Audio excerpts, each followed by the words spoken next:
And then we're going to sing this song, Sokul ng Biyaya.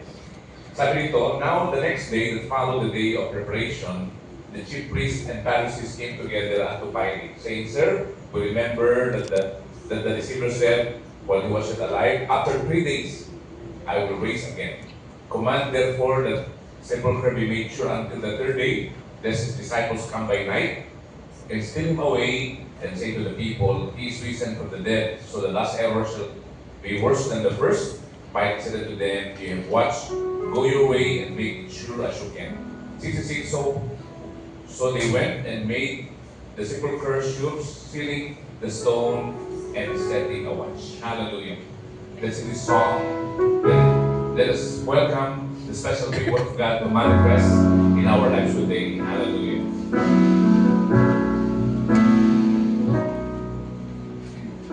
Habang hindi karapat-dapat, pagkukulang ang kapal, at wagas mong pagsikat, O Diyos. Habang walang kakayanan, masukulian ka ng mabuti sa lahat mong ginawa. Iyakap mo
today, you are going to reveal to us from your word, the living word of God that will change our lives and understand the resurrection power of our Lord Jesus Christ. Salamat Panginoon, because this morning is a miracle morning. Everyone asked, will this place never the same again? Will the answer, the honor and hand from you? And we want to give you the glory, Lord, because it will be planted in our hearts and our mind that will change our life forever. In Jesus' name we pray at anak ng Diyos ay magsabi na malakas na the resurrection power of the Lord Jesus Christ. The resurrection power is very important because God has a message for each one of us as we meditate on the resurrection power of the Lord. Praise God sapagkat sabi sa ating talata dito sa ating binasa that mayroong mga guard doon sa tomb ng ating Panginoon at ang stone ay sealed.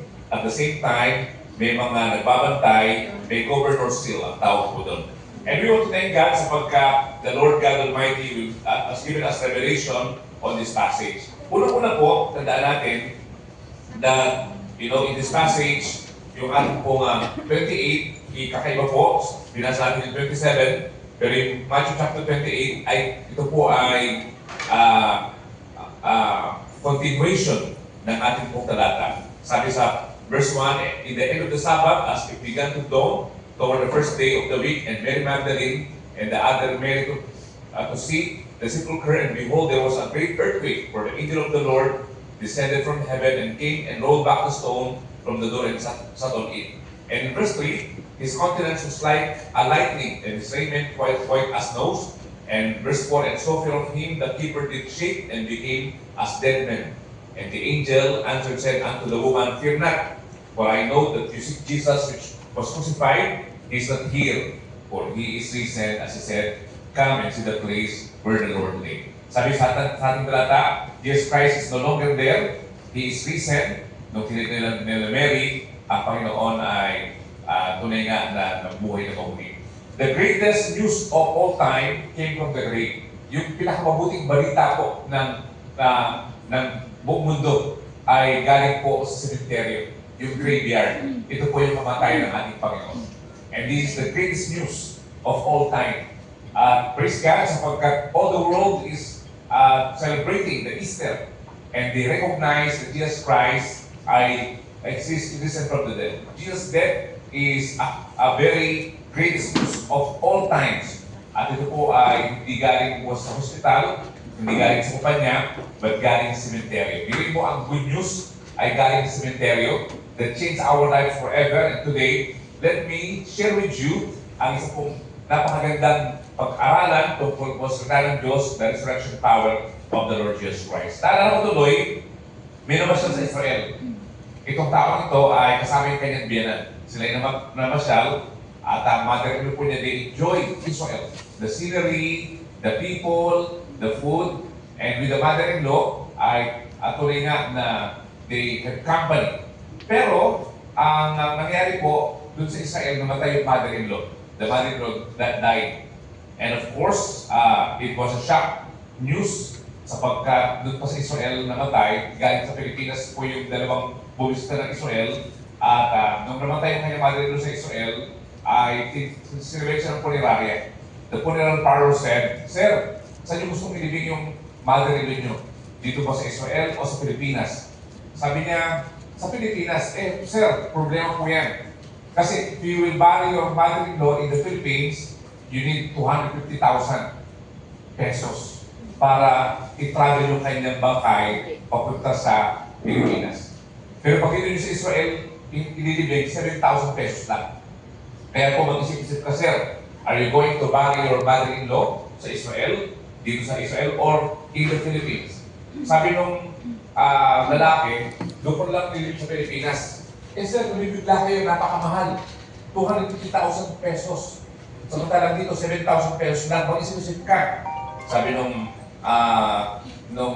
punerarya. Pero talaga sabi nung lalaki, hindi. Iuwi ko yung bangkay ng aking mother-in-law sa Pilipinas. Sir, bakit naman ang mahal-mahal? Dito na lang sa Israel, sapagkat mapapapamura ka. 7,000 lang. Sabi niya, hindi. Ito ko ililibig sa Pilipinas kasi pinabalitaan ako, may nilibig dito sa Israel, nabuhay na muli after 3 days. Baka mabuhay ka, mother-in-law ko, huwag ka lang. So this is a joke, but it is related. I know po yun na, mother-in-law. But this is a joke, but we can see everybody is recognizing the death of Jesus Christ. And I believe today, you are going to experience the power of His resurrection. Amen. It's important that we should announce, we should declare, we should speak the resurrection power of the Lord Jesus Christ. Nakita ko nga po si Peter, kasi siyang duwag. At nung siya po yung nag-preach sa Book of Acts, yung unang-unang preach ni Peter is about resurrection. And you know what? When he preached about resurrection, 3,000 souls were saved. There is power behind resurrection. When you know the essence and the message of the resurrection, you are going to encounter the power of the Holy Ghost. The power of God, because there is power on the resurrection. There is power on the cross. And that's why this morning, we're going to simplify and we're going to study about the resurrection power of the Lord Jesus Christ. It's very important na alam po natin ang essence. Bakit namatay si Jesus sa Kalbaryo? Why He died on the cross for me? Why He sacrificed Himself for me? Bakit si Jesus ay namatay? Ano ba ang message ito? Of course, the founder of communism is dead. Ang founder po ng Buddhism is dead. The founder of socialism is dead. But the founder of Christianity is alive. Amen. And that is the Lord Jesus Christ. Amen. And that's why there is power behind the resurrection of our Lord Jesus Christ. Ang pagkabuhay ng muli ng ating Panginoon ay may kapangyarihan. And this is the message that we want to plant in our hearts so that we know the resurrection power of the Lord Jesus Christ. And the reason why we're gathering here, because of the resurrection power of the Lord. Alam natin na ang ating Panginoong Jesus na buhay na muli, and there is power behind the resurrection. And we can see today, I believe, that all of us, brothers and sisters, will be imparted a very mystery of His resurrection. The power of His resurrection and the blessing of His resurrection will blow in our lives because, the death of Christ, brothers and sisters, have essence and meron po yung message sa atin. Of course, lahat po sa atin ay takot mamatay. Maraming takot mamatay. Di ba? Pagka ikaw, naalala ko nung nasa Saigon kami, pag may ahas, iwas kami. Kasi baka matuka kami ng ahas kasi bundok-bundok yun. Baka matuka. Because ayaw namin matuklaw ng ahas. Because we believe na pag natuklaw ka ng ahas, delikado. Maaaring mo kumandal, kumalat sa iyong katawan, at ikaw yung mapahamak. Even pag may kasakit ka, magpapa-hospital ka, magpapa-check up ka sa doktor. This week, yesterday, last Friday pala, we were in the hospital. One of our people ay nagkaroon ng sakit and we bring her to the Puma Hospital. At simula alauna hanggang alas 7 kami doon. Simula alauna hanggang alas 7 ng gabi. Hapon, biro mo, almost 6 hours nandun sa hospital because of this lady na kung saan ay nagkasakit. And and this lady, brothers and sisters, wanted to be checked up by the doctor kasi she's concerned na ayaw niya pumatay. And I believe all of you, wants to experience the resurrection power of the Lord Jesus Christ, and we believe that today is the day that the Lord has made. Sabi sa aking talata, si Mary dumating, but He is not there. The stones were rolled away. Of course, because the stones were rolled away, and we can see, that something happened. Una-una, there is power in the resurrection. When you have the resurrection power of the Lord Jesus Christ, the curse is cancelled. Jesus Christ canceled the curse. Yung curse sa buhay mo, cancelled na yan. Tayo po ay nagkaroon ng tinatawag na sumpa dahil sa kasalanan. But praise God, pinalaya tayo natin Panginoon sa kasalanan. He canceled the curse in your life. That's why you are now blessed. You are no longer cursed. Because the curse is cancelled. When you have Christ in your heart, lahat ng sumpa ay cancelled na because Jesus Christ is reigning in your life. And first of all, the power of resurrection is Jesus Christ. When He died on the cross, all the curses cancelled in your life. The curse, physically, the curse spiritually, yung curse, yung sumpa, even sa ating generation, yan po ay tinanggalan ng ating Panginoon. That's why you should hold on to the resurrection power of Christ. Because when you have the resurrection power of Christ, all the curse is cancelled. Kinancel na yan. All the charges, ibig sabihin, dapat tayo mapahamak. Dapat tayo ay parusahan dahil sa ating kasalanan. But all the charges is cancelled. Why? Because Jesus Christ paid it all. That is the purpose why Christ died on the cross. Kasi hindi natin kayang bayaran ang ating pong pagkakasala. But praise God, when Christ died on the cross, all the curses is cancelled in your life. That's why every day when you wake up in the morning, you declare, you confess, you believe, you accept that curse is broken and the enemy has no power over it. Satan has no power over it. God has given you a special power to destroy the works of the enemy because He canceled the curse. And praise the Lord, because the curse is cancelled, your name is no longer cursed. Your name is already blessed. Your name is anointed. Your name is, covered by the blood of the Lamb. Ikaw ay balot ng dugo ng ating Panginoon. Kaya sabi ng Revelation, we overcome the enemy by the blood of the Lamb and by the power of by the word of our testimony. Kaya tayo po, we are an overcomer because you are covered by the blood of the Lamb.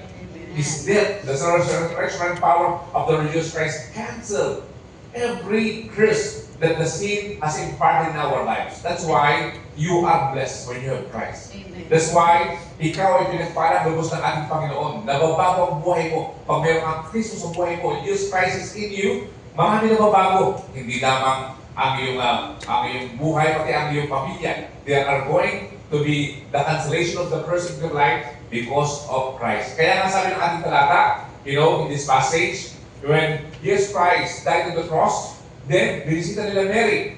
The stones were rolled away. Ibig sabihin, wala na po ang ating Panginoon doon sa grave. And the greatest news of all, the greatest brothers and sisters of all times, the greatest news is from the grave, from cemetery, from the graveyard. And praise God, because it is finished. Sabi nga ng ating Bible, it is finished, tetelestai. Ibig sabihin, tetelestai, binayaran na Jesus lahat ng kasalanan natin. Binayaran na niya ang lahat ng ating pong kakulangan. At of course, tayo may kakulangan, but Christ canceled, the curse. Christ canceled the works of the enemy. And now, you are a victor in Christ. Tetelestai. Yung first Good Friday, during the time, ay hindi sila nagsaya ng oras. Because ang first Good Friday, si Jesus namatay at 3 o'clock in the afternoon. Ang Jewish culture, nagsimula ang araw alas 6 ng hapon. Kasi Sabbath day na. Kaya 3 oras na lang sila para ilibing si Jesus. Pag hindi na ilibing si Jesus dun sa tomb, ang mangyayari, susunugin ang bangkay ni Jesus. Kaya yung mga naglibing, si Joseph Arimathea, rush and nagpaalam kay Pontius Pilate, pwede bang kunin namin yung katawan ni Jesus because we want to bury. And, they have 3, 4, 5, 6, 3 hours to do everything. Kaya nga, hindi sila nagsayang ng oras at pag hindi nila nailibing before 6 o'clock, ang bangkay ng ating Panginoon ay susunugin. But the Bible says, nung nilagay dun sa tomb, 3 ang nangyari sa ating binasa. Unang-una, mayroong big stone. May nakatakip na malaking bato. Kaya hindi pwedeng makapasok sa inuman. Napakalaki ng bato. Pangalawa, mayroong governor seal. Meron yung seal nung sa kamatay ng ating Panginoong Jesus, hindi mo pwedeng buksan kasi merong seal. Ang tawag doon is governor seal. Pangatlo, may 10 gwardiya. At yung 10 gwardiya, enough na to guard the tomb. Pero, nakita natin, sabi sa chapter 27 ng Matthew, itong mga gwardiya ito, ito na yung inassign para magbantay. Kasi sabi sa ating talata, sabi ng mga gwardiya, gobernador, kasi sabi ni Jesus, kayo mabubuhay after 3 days. Sabi sa ating binasa kanina sa Bible, Matthew chapter 27, and lo, in 28, si Jesus na buhay na maguli. And nang mayroong angel na dumating si Mary, the Bible says, he is not here. Now, we can see, yung Friday, meron 10 gwardiya. Tapos, merong governor seal, merong big stone, pero nung Sunday, wala na yung stone. The stones were rolled away, sabi ng Matthew chapter 28. And then, the guard ay talagang restrained. Ibig sabihin, wala nagawa yung mga gwardiya.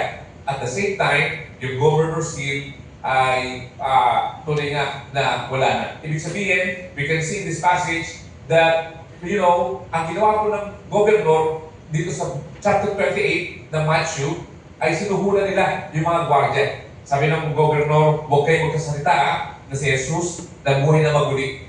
Babayaran ko tayo at sabihin nyo, ninakaw ng mga disipulo yung ni Jesus, yung katawan ni Jesus. Yun ang ginawa po ng mga gwardiya according to Matthew chapter 28. They said that ang katawan ni Jesus ninakaw ng mga disciples. Pero sila Mary ang witness. Sila Mary, when they went there, the stones were rolled away, sabi ng angel, he's not here.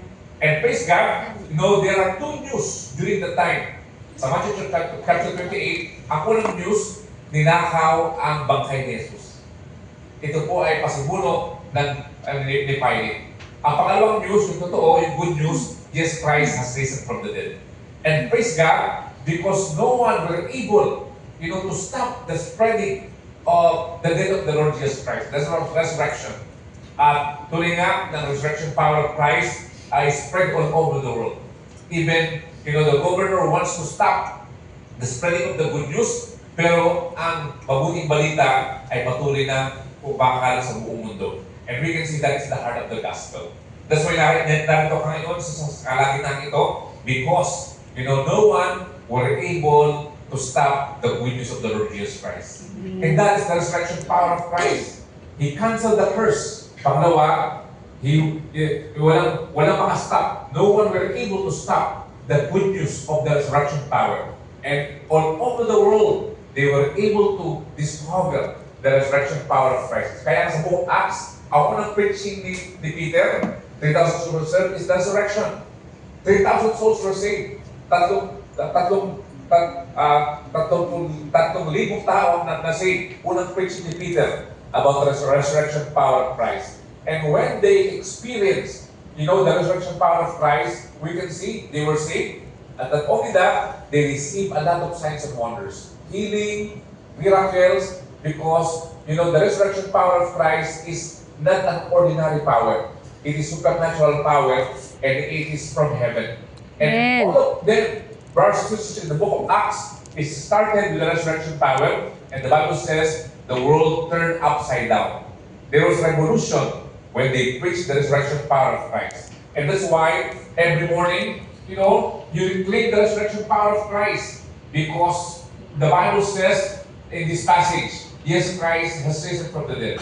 He's no longer in the tomb. He's alive forevermore. Amen. And the resurrection power give us, freedom to experience, brothers and sisters, His special favor.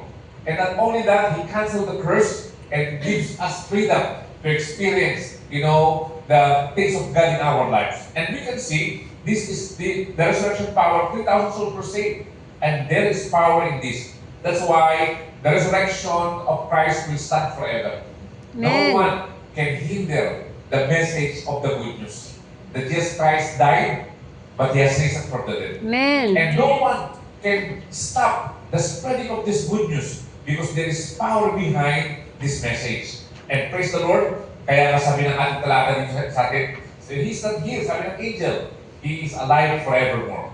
No, and ngayon po ang cross po ay ginagawa nating pangkwitas, ginagawa nating jewelry, para po meron tayong maisuot. But, everybody right now is wearing cross, but for tinatawag na jewelry. But, there is message in the cross. Cross, brothers and sisters, during the time is an instrument of horrible death. Pag meron kang cross sa dibdib mo during the time, ang cross is katulad ng sinya elektrika. And no one wants to have the cross during the time. Sapagkat ang cross ay parang sinya elektrika. You are going to be crucified on the cross kapag ikaw ay merong kasalanan. Pag ikaw ay may kasalanan, paparusahan ka sa cross. That's why in this passage, during this time, cross is the instrument of horrible death. And cross is a terrible form of execution. Ito po ay execution. Pagka meron kang mabigat na kasalanan, doon ka ipapako. Doon ka ibibitay. Doon ka iahang. You will be hung on the cross. And during the time, cross is a bad news. But praise God, when Christ died on the cross of Calvary, we can see that there is power in the cross right now. Right now, cross is the center of our faith. Ang cross ay mahalaga sa atin ngayon. And Jesus Christ died on the cross. And when He died on the cross, the bad news became good news. And everybody right now is wearing the cross. And if you have the cross, you are, you are very proud kung meron kang cross. But during the time, when they have cross, kinakahiya nila ang cross. But right now, cross, brothers and sisters, is a good news for everybody. Now, this is very important. What is the symbol of the cross? The symbol of the cross is hope. Cross is the symbol of hope. Tayo binigyan ng pag-asa ng ating Panginoon. Kay Jesus may pag-asa. And praise God, He's the answer to the problem that does not answer. Kaya pag ikaw ay merong nasuliranin, you look on the cross. Remember the resurrection power of Christ. He is going, to help you. He's going to extend His helping hand. And supernatural help is from God. Kaya kung meron kang problema ngayong umagang ito, don't forget the power of the cross. The cross is a symbol of hope. The resurrection power to them sabi ng Bible, is only a simple thing. But for those believers, there is power in the cross. Without the cross, there's no hope. Without the cross, our sin is not forgiven. Without the cross, we have no security in our future. That's why cross is the symbol of hope. Ngayon, ating future is secure na. We are secure in the hand of God. We are Amen. secure in the hand of the Creator. That's why you are blessed. Your name is blessing. Kasi ang future mo is secure na. Hindi ka na magulinan sa future mo. Because the Lord has given you hope. Pangalawa, cross is a symbol of love. Dati kinakaya ang cross. But right now, cross is the symbol of love. On the Amen. cross, our God gave His life to you. And then, because He gave His life to you, that is His love. Without the cross, we are lost. Tayo ay ligaw tayo lahat. Without the cross, we are separated from God because of sin. Man became separated from God dahil kung saan kasalanan, but because of the cross, nagkaroon ng reconciliation. And that is the power of the cross. Amen. You are reconciled with God because of the cross. And right now, you are secure in your future. Pag meron ang Kristo sa buhay mo, when you have Christ in your heart, you are secure. You don't need to worry because Christ will take care of your future. And Amen. without the cross, there's no future. At salamat sa pagkat kung araw na ito, we are celebrating the resurrection of our Christ. It means He has given you security. He has given you hope and love. And praise the Lord because of the cross. Meron tayong pag-asa at nakaranas tayo ng pag-ibig. And not only that, cross is the symbol of victory. Kaya sabi ng anghel, He's not here. He is risen from the dead. Amen. Remember the governor's seal? Makita natin, even the guard, nag-report doon kay Pilate, sabi niya, Governor, bili mo si Jesus ay risen from the dead. He has risen from the dead. Sabi ng governor, huwag ka maingay. Sabihin niyo, dinako ng disipulo. Huwag niyo sabihin, He's risen from the dead. But that even those guards knew that, brothers and sisters, there is victory when you have Christ in your heart. Amen. And bibigyan sila. At dalawa ang news during that time. Isang bad news, isang good news. But good news is powerful than bad news. And that's why you have the good news of the Lord Jesus Christ. The good news is the Lord canceled your sin. The Lord purified.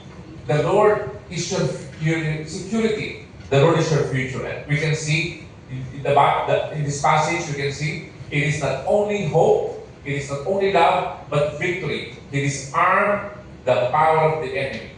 He canceled your force. Ibig sabihin, yung ating mga sumpa, kinancel ng ating Panginoon. And He disarmed our enemy, Satan. Kaya Satan is like a roaring lion. Pero, pag si Satan na nag-roar, tandaan natin wala na siyang hipin. Amen. Hindi ka na niya kayang saktan. Wala na siyang baga. That's why He is like a roaring lion, but He has no power over you because of the cross. And because of the cross, we have victory. Because of the cross, we have love. Because of the cross, we have hope. And today is our communion service. Let us remember the cross, the message of the cross, the power of the cross, the resurrection power of Christ. And as we partake our communion, we're going to ask our ushers to distribute the communion element. And then, tandaan po natin, lahat ng tao na rito, you are victorious. Amen. Lahat ng tao na rito, you have the answer to the problem that is your answer. Ano man ang problema mo ngayon, idulog mo sa ating Panginoon, and the Lord is going, to give you security. And the security that is from the Almighty God is going to be imparted to you. And I'm telling you, today is the day wherein we will celebrate, the cross. Celebrate the resurrection power of Christ. At salamat sa pagkat during that Sunday, Jesus Christ has risen from the dead.